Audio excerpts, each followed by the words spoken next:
Guys, तो मी बेडशीटपासून जो dress शिवलेला ना, तो काही व्हायरल वगैरे गेलेला नाही आहे बरं का. पण त्यामुळे मला 4-5 ऑर्डर्स भेटलेले आहेत. तर म्हटलं एवढा छान ड्रेस तयार झालेला आहे, तर थोडंसं बाहेर घालून म्हणजे थोडंसं मिरवून वगैरे यावं. तर मग इथे मी तयार होते. दिवसभर स्टिचिंग वगैरे केलेली होती, संध्याकाळची वेळ होती.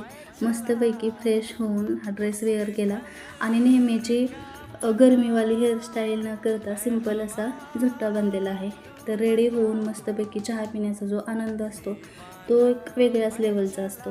तर ते झालं सगळं आवरून, देवांचं पण आवरलं आणि आता आम्ही निघालो आहे बाहेर. तर इथे अंगणात आल्या छान असं हे फूल उमललेलं होतं. म्हटलं ड्रेसवर मॅचिंग होईल, तर ते केसामध्ये खोवून घेतलं. तर इथे आम्ही निघालो आहे आता बाहेर.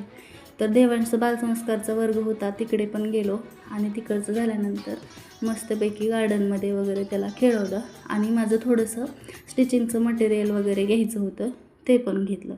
तर फ्रेंड्स, मी एक स्कीम ठेवलेली की हा जर ड्रेस म्हणजे कशापासून शिवला आहे, जे ओळखेल त्याला असा ड्रेस मी फ्रीमध्ये शिवून देईल. तर बऱ्याच जणांनी ओळखलेला आहे आणि बऱ्याच जणांच्या ऑर्डर्स पण आहेत. तर मला खूप भारी वाटतं आहे की काहीतरी ट्राय केलेलं उपयोगात आलं.